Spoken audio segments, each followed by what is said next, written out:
This episode is sponsored by Smart Travel, a new podcast from NerdWallet.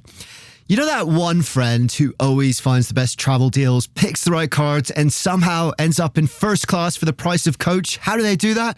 Well, Smart Travel is like that friend, but in podcast form. They cover all things travel finance, like which travel cards earn their keep and which are just heavy, shiny metal, and planning group trips that won't ruin your budget or your friendships. So travel smarter and spend less. That's the key with help from NerdWallet. Follow Smart Travel wherever you get your podcasts. Armchair-Explorer is a part of the Voyage podcast network. Check out all of their shows from around the world at voyagescape.com. Hey guys, welcome to the Armchair-Explorer, where the world's greatest adventurers tell their best story from the road. My name's Aaron Miller, I'm a travel writer, and this episode, we're doing something a little different. We're not going on a hardcore expedition, we're not breaking any world records, we're simply following one woman's journey, an incredible journey in search of a life less ordinary, a life of exploration, connection to nature, an extraordinary life of adventure, sailing the world, searching for the perfect wave. This is a story for ocean lovers, it's a story for sailors and surfers, but it's also a story for anyone out there dreaming of escape. Are you ready? Let's go. Taking us on this journey is Liz Clark, Captain Liz, whose book of this journey is called Swell, A Sailing Surfer's Voyage of Awakening. It's out now on Patagonia Books. It's gorgeous, like all their books. More like a coffee table book that you can just dip into and savor rather than a normal paperback. And you can get it at patagonia.com, Amazon, and I'll link to it on the episode page of the website too. You can also connect with Captain Liz directly on Instagram and Facebook at Captain Liz Clark, YouTube Captain Lizzie, and her website and blog is swellvoyage.com. So we're just about to get started, but before we do, I have a quick announcement. I've launched a Patreon page, which you can find on the show notes for this episode at the website armchair-explorer.com or by heading to patreon.com/armchair-explorer podcast. It takes about a total of 40 hours to put an episode together. The sponsorship covers my costs, but it doesn't leave me much. Now, I didn't start this show for the money. I started it to spread a message I'm really passionate about. Love for the outdoors, caring for this planet, and living your life to the full.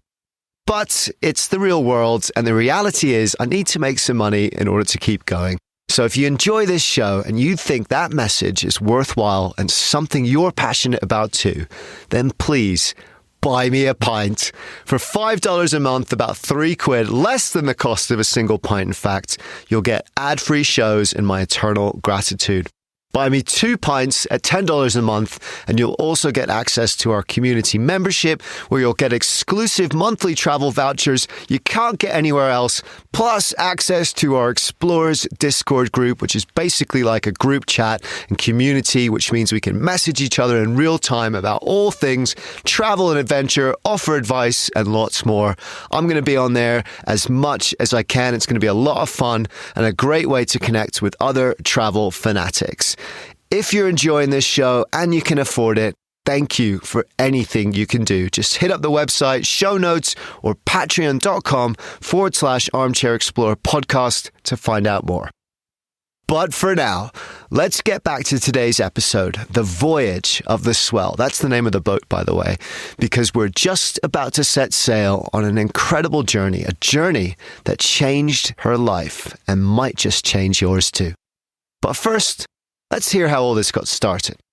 My dad's boat had a bowsprit, which is a piece of wood out in the very front of the boat where you can sit out in front of the sails, and I would dingle my legs over the front of it and hold on to the railing above me, and you could not see any part of the boat. It felt like you were on a magic carpet flying over the water, and it was so fun. I just grew this incredible bond and affinity for being on the ocean and the beauty of traveling by sailboat. You know, nothing was certain about where we were going, what we were going to see or encounter, and I just loved that spontaneity and that adventure, that excitement.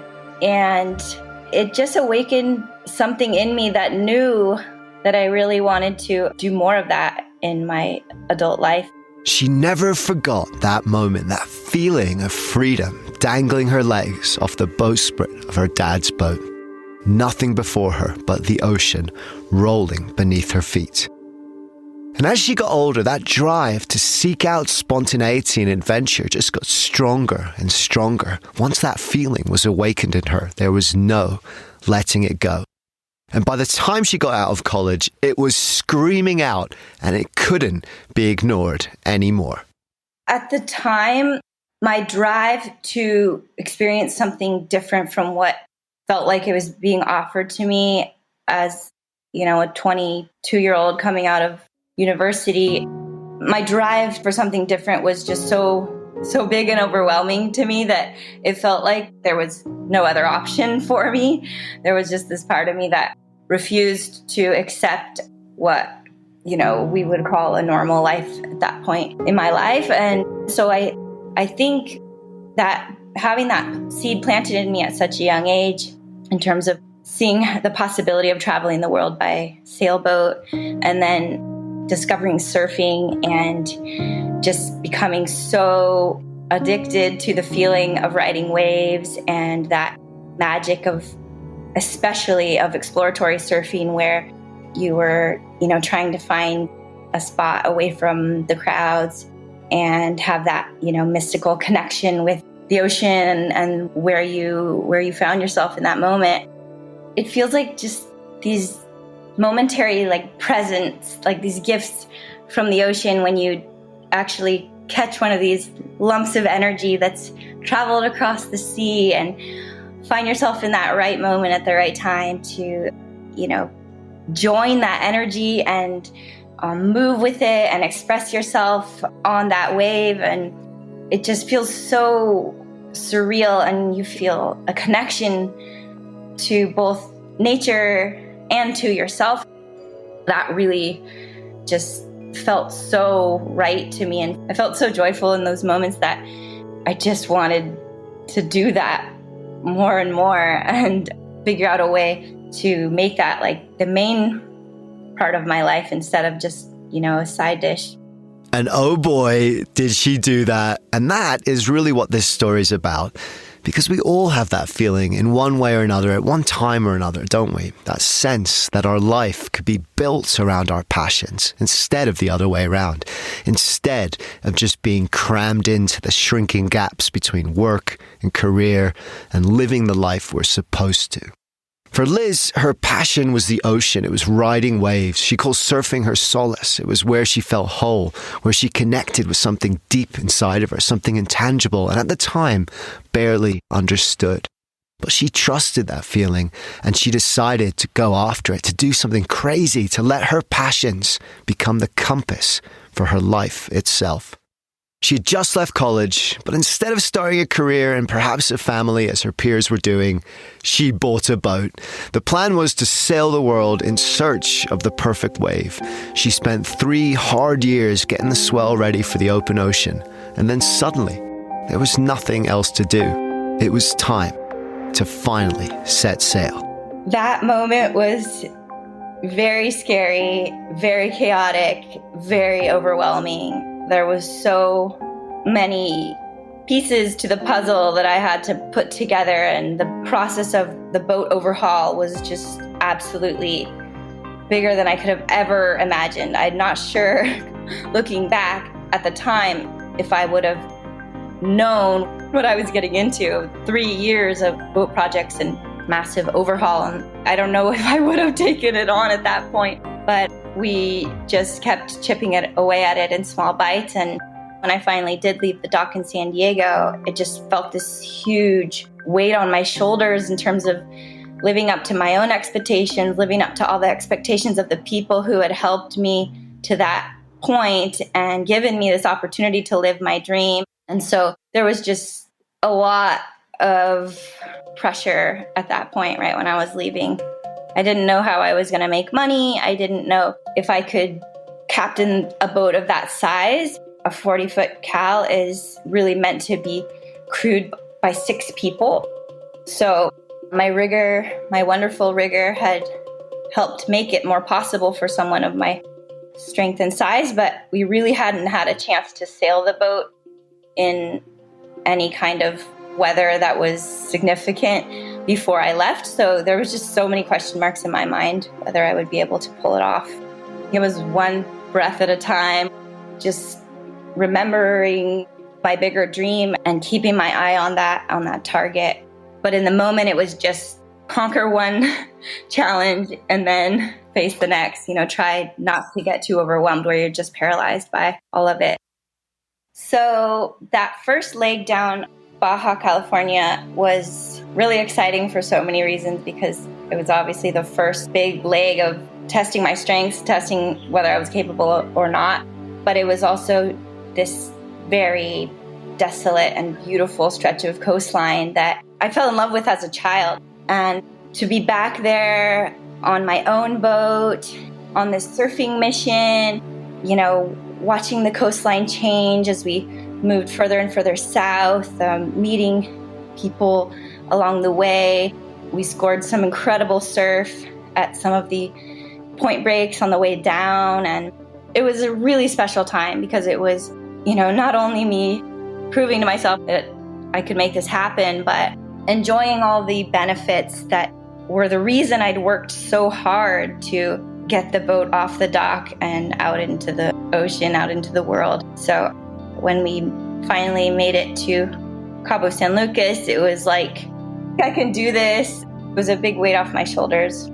She didn't have a fixed route. Although she had a loose idea of sailing the world, it wasn't set in stone. She just wanted to take off and literally go where the wind took her, where her instincts took her, which kind of makes the whole thing even bolder in a way. There was no real end in sight. She was just following a feeling. She headed south from San Diego to Baja California. That was the first leg. And she describes it as a polarity of emotions. On the one hand, there was this huge sense of freedom. Because she didn't have a fixed plan, she could go anywhere, do anything, follow the surf, wherever it may take her. And that felt amazing. It was a freedom that most of us never feel, or only in glimpses. And it was intoxicating. But at the same time, there was a huge sense of responsibility. A couple of friends had joined her on this first leg, but they had no experience on boats, so she was sailing in the open ocean pretty much alone for the first time. It was serious, and she did have everyone's safety in the palm of her hands. But she made it, and then gradually sailed further south from there to Costa Rica. And that's when things started to get really good. There were so many awesome waves there, but I think one of the most special times was being up at Ollie's Point in that bay there. It's like a national park, and surfers can boat in on a ponga from the nearby town to the south, but there's nobody there in the early morning, in the late afternoon when everyone's gone home. There's no resort there, or there's no homes. It was just this beautiful wild bay with these amazing waves, and I had some awesome friends on the boat at the time. I think that was always one of my main motivations, and I think it's just the way that being in pure wilderness makes me feel. For some people, it's maybe a really scary or intimidating feeling, but for me, it's a real deep feeling of comfort and freedom and peace. That wildness is something that's always kind of made me feel like I could express my wildness. That wild side of me was okay, which sometimes in my family or in society, it didn't always feel like that was okay to express that part of me. And so I really sought those places out, especially those places where you really get that sense of what the earth would be like without humans on it. It took her 5 months to get to Costa Rica, inching along the coast at an average speed of 5.5 knots. That's about a slow jog for 2,500 miles. And she found that wildness and solitude with nature everywhere. And that's one of the amazing things about traveling by sailboat. For long stretches, there was simply wilderness, inaccessible by road, with no towns or villages for miles, no people, just her friends, the waves, legs dangling off the bowsprit again. She learned a lot in those early days too. She writes, "Our perspectives have molded as gradually as the landscapes have changed. As Southern California's busy blacktop transformed into the desert dunes of Baja, we withdrew from attachments to our cell phones and schedules. Below mainland Mexico's arid mountains and palm-lined coasts, we were reassured of the goodness of everyday people. Against Nicaragua's striking volcanic skylines, we witnessed the ache of poverty. The transformations, both personal and in the coastal geography, came at a natural pace, a new smell in the air, a different bird in the sky. Seeing other ways of life makes the world feel more spacious, and traveling at this pace has given us time to take it all in and figure things out." But it wasn't all rosy. I was right on the border of Panama and Costa Rica, heading south for Panama with a friend, and the weather was very still. And there was not much wind. We did have some sail up, more for the stability of the boat than for actually catching any wind. But it was my friend Jack's turn to take a watch. And so I was down there trying to get a little bit of rest and in the cabin. And all of a sudden I just hear rain just starts thundering down. Just felt like someone was pouring a giant cup of water on the boat. It was just like so thick. I looked at the radar and it was just a complete blackout. You couldn't even see. For 8 miles around us, it was just like pouring rain, which isn't a good sign with these lightning storms. Whenever it's really still like that, they seem to develop out of nowhere. And so all of a sudden the rain gets lighter and the lightning just starts dropping out of the sky all around us. And we were getting strikes really closer and closer to the boat, and I was just like so scared. And usually when you see a squall coming that has lightning in it, you can try to avoid it a little bit, but this was just everywhere. It was all around us, and it was really, really scary. And we had a lightning bolt hit so close. It hit the water, thank goodness. Like it exploded the ocean, and you could see this rainbow of light, like rainbow of lightning reflected off the ocean in that big splash of water. And right then the electricity must have come and like circulated through my grounding plate for my radio maybe, and it did blow out the GPS and the radar. But yeah, at that point was never so happy to make it to port as we did that next morning, and I was really questioning whether I'd made the right decision, and that desk job and that white picket fence were sounding pretty good at that point. But it's funny how, like you go through something like that and then the sun comes out the next day and you remember the magic of why you're doing it, and you keep going. And she did keep going, but it was terrifying. "The thunder hits our chests with visceral force," she writes. "My body tenses with each flash of light. Jaws clenched, I dig my nails deeper into my calves with each incomprehensibly powerful rumble. The third strike hits the water just a boat length away, exploding the surface into a tower of white water dressed in the full spectrum of the rainbow. Never have I felt so humbled by nature's power, so raw, unbridled, and unpredictable. I love that image, lightning and rainbows simultaneously, beauty and power, all that nature is in a single flash of light." And there were more dangers ahead too, because it was at this point that Liz decided that she was going to cross the Pacific, which is no joke. But first, she had to prepare. And she wasn't quite done with Central America's waves just yet. I actually went from Costa Rica down to Panama, did the whole coast of Panama and the islands on the west coast of Panama. And then I went west to Cocos Island, which is a really famous place for divers. We were so enchanted by the underwater life that we were just having so much fun diving. There were so many sharks and so many manta rays and big pelagic fish like tuna and ono and just things that I had never seen underwater before. Most of the diving I was doing was all free diving. Not only are you weightless, you don't have the weight of all that equipment on you. I love that feeling of just lightness and freedom under the water.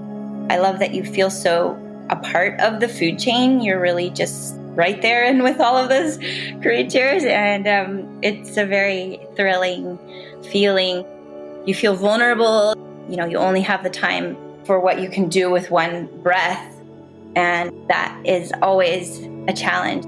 It's really about quieting your mind and having confidence in your body. And in a similar way to surfing, it has that physical challenge element to it that is really fun. The Cocos Islands are an underwater paradise located about 300 miles off the coast of Costa Rica. They can only be accessed via liveaboard dive boats, so numbers are kept low, conservation efforts are high, and they're recognized as one of the most biologically diverse and pristine tropical waters on the planet. Lush mountains covered in rainforests, pouring with waterfalls into crystal clear blue seas below. They're also one of the best places in the world to see huge schools of tuna, manta ray, dolphins, and sharks. Proper sharks, hammerheads, which are about 20 feet long and weigh about 1,000 pounds. So when you're way out, far from the boat, free diving with nothing but a snorkel for company, and you find yourself surrounded by dozens of hammerhead sharks, it can be unnerving to say the least. Whatever you do, don't start humming the Jaws theme tune. But although Liz was initially scared, eventually she realized that they're just doing their thing and they weren't interested in her at all. So she began to seek them out, swimming with them underwater, totally fearless. It was one of the most incredible wildlife experiences of her entire trip. She talks about dissolving into liquid worlds, and it was transformative in her deepening connection with the ocean.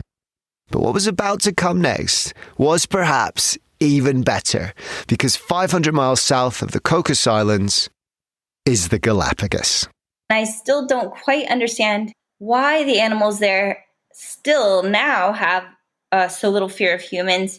But it's incredible because, you know, now there are people who live there. There's a lot of tourism. And so it is so amazing. And I think the thing that stands out most in my mind is that the sea lions are so not afraid of you that they would climb into our dinghy at night and we'd wake up to like 5 sea lions crammed in the dinghy, just thinking this was the greatest spot, you know, like, thanks so much for this beautiful room with a view. They were just so funny, and they'd wake you up, you'd be up because they were barking and snorting at each other, and I'd have to clean seal poop in the morning out of the dinghy. It was just so incredible. Growing up in Southern California, we have sea lions and seals around all the time, and, you know, nothing like that had ever happened. So they just really run the show over there. Nowhere else on Earth does a place so tiny pack such a big punch. The creatures that make their home here on the Galapagos have been completely cut off from the rest of the world for millions of years. Aside from a couple of shipwrecks here and there, in all those eons of history, there has been no human contact whatsoever. And as a result, it is the only place on the planet where we are not seen as a threat, where we are not the alpha predator. And to see these islands, is to see what a world without man would look like. It is to see the planet untainted by human touch. She stayed for 3 weeks, had a blast, and then pulled up anchor and set sail. The Pacific was calling. It was really incredible for so many reasons. I mean, not only just the feeling of me being so far from anything or anyone that could help you. You know, you really felt out there. You felt the size of the earth. Waking up day after day after day with just empty blue horizons in every direction. It was really just kind of like exploded my mind in terms of feeling my relativity to this enormous, beautiful earth that we're a part of. I think that was really special for me. What was also really special was doing that crossing with my mom. Just before I left, I had told my parents that I wanted to do the crossing alone. Sailing is just not really her thing. But I think her motherly lioness protectiveness came out, and she wanted to be there for me. And it was really significant for our relationship because spending that time together out on the ocean with no other distractions for 22 days, I got this incredible moment to really get to know my mother as a human versus as a mom. And for her, she also got to see me in this thing that I was so passionate about. And she kind of understood by the end of that time why I was out there and that this was really something that was good for me. And so, among all those really crazy challenges that we did face, we had a halyard break and my head sail fall into the water at one point. The idea was that she was going to kind of just be able to be really hands off, and I wanted to be able to prove to myself that I could go out there and do everything on my own, but she was going to be there for me as company. And for the most part, I was able to do that, but there were some really important moments that she was able to, grab the wheel or hold the line or whatever it was that were really significant and important to my success, crossing the Pacific. So it was really special time. She's playing it down. They nearly capsized. First, they hit a storm, and for 5 days, they were rocked like a washing machine, as Mum called it.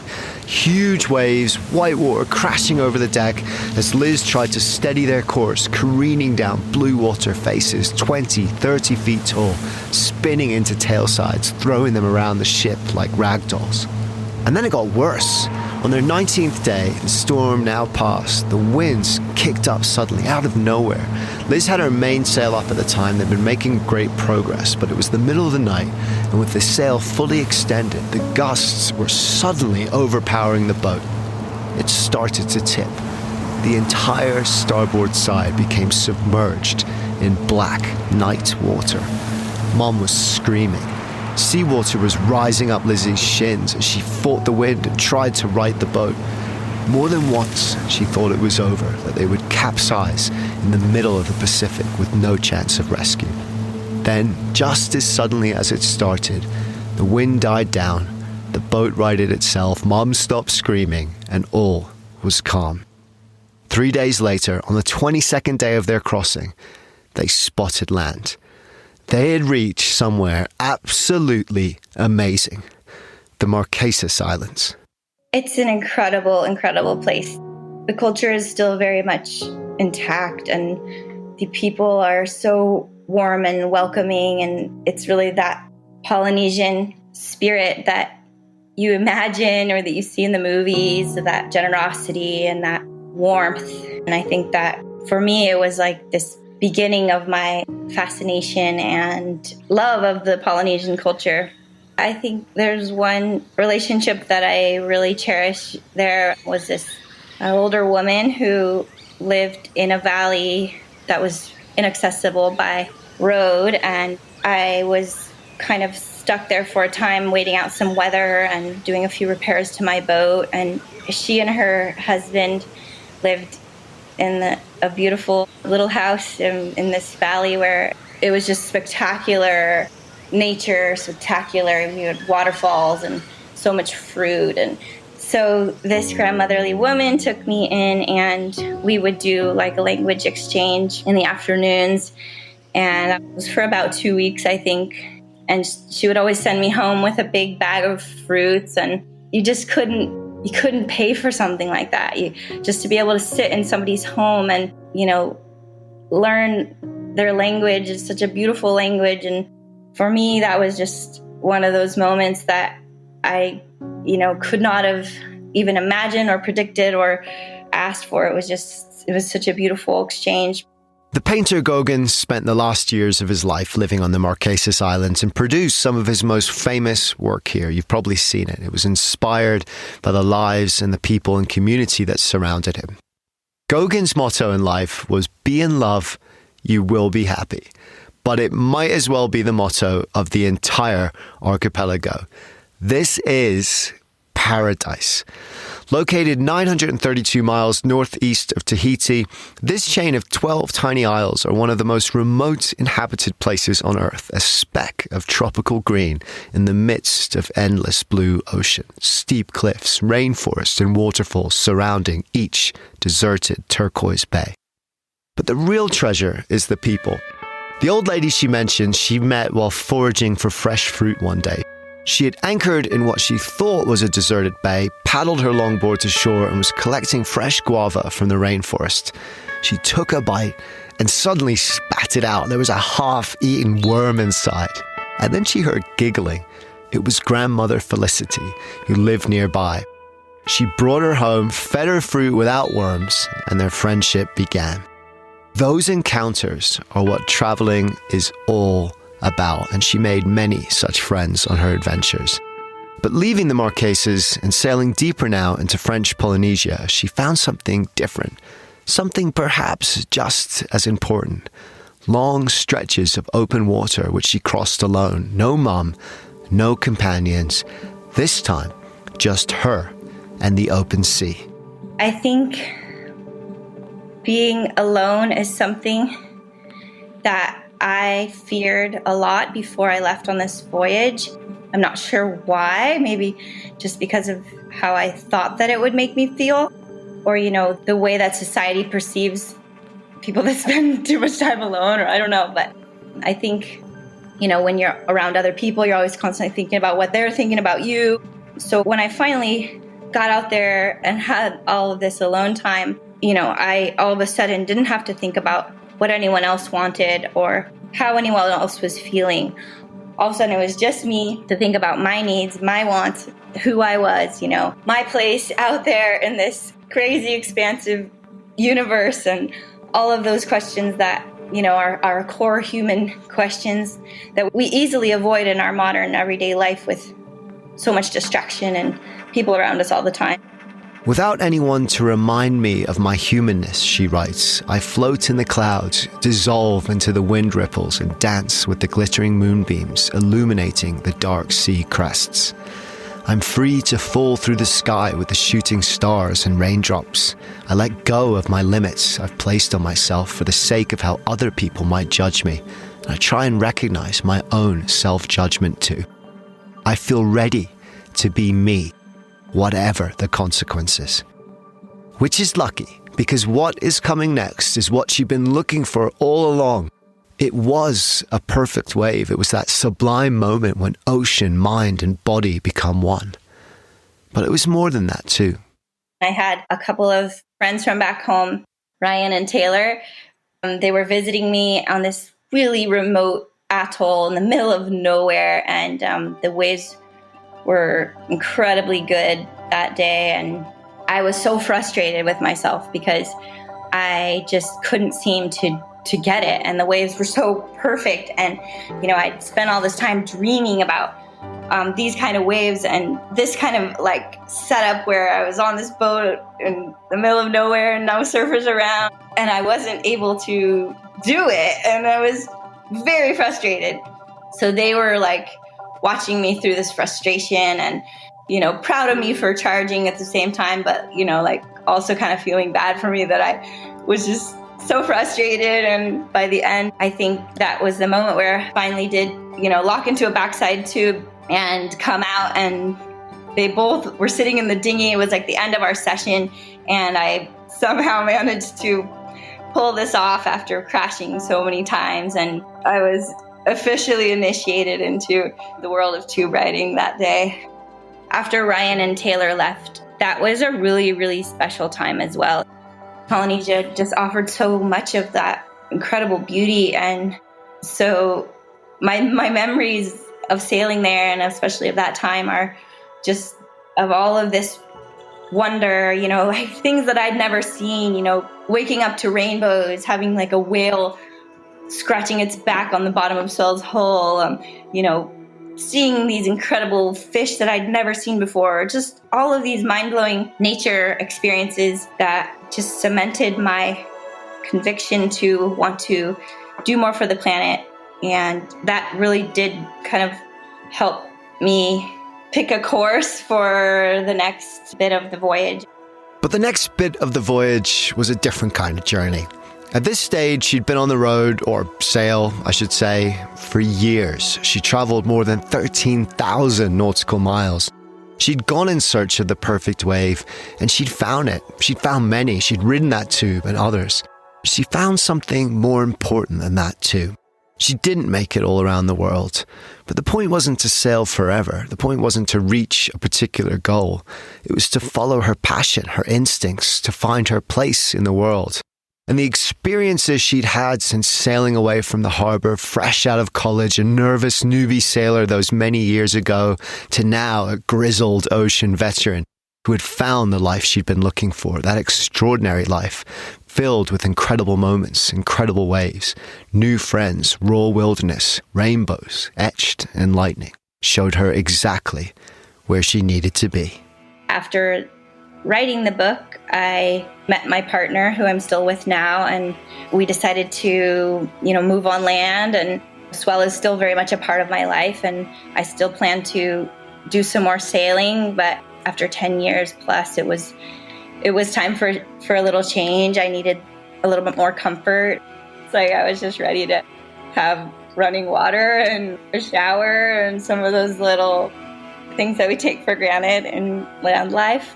And also, I think I was really ready to expand my activism work. I went out there, I lived my dream. I did this sailing experience that I was really, really craving, and I learned so much. I know who I am, and I'm so grateful for this experience, but now I have to be part of this global community that's trying to fix the wrongs that we as humans have done to the planet. And so it felt like the right decision for the time to move on land and be able to put a little bit more energy into my activism work. And that's been a whole new fun challenge for me. I think if I had to choose, the single most significant lesson that I learned was that nothing matters more than following those passions and following those dreams. I think they are really the doors that take you to your greater purpose, that our passions are something that are there as like a treasure map. And we got to follow them and discover why they're part of us. And sometimes I think we feel selfish. There's times in life where it doesn't, maybe feel like that's what you should be doing. But I think what I discovered is that in the end, becoming who I really wanted to be was actually the most important thing I could have done for my family. Following your passions, taking that leap, daring to live that extraordinary life isn't selfish. It isn't something you do just for yourself. That's Liz's point. It's how we serve the world. Our dreams are like a treasure map, she says, that we follow to find our purpose.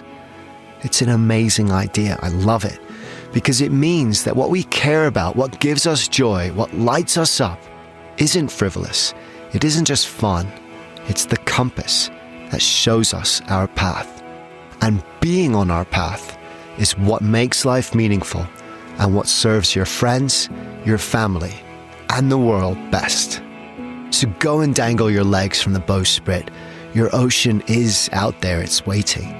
You just need to have the courage to do something crazy, the courage to leave the shore and search for your perfect wave. Thank you, Liz. Thank you for taking us on your journey inside and out and inspiring us to take our own.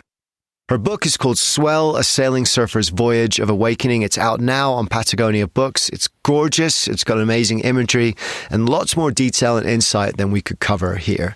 You can get it at patagonia.com, Amazon, and I'll link to it on the episode page of the website too. You can also connect with Captain Liz directly on Instagram and Facebook at Captain Liz Clark, YouTube, Captain Lizzie, and her website and blog is swellvoyage.com. Remember, if you enjoyed this episode, please consider buying me a pint, aka becoming a patron of this show. For $5 a month, about £3, you get every episode ad-free.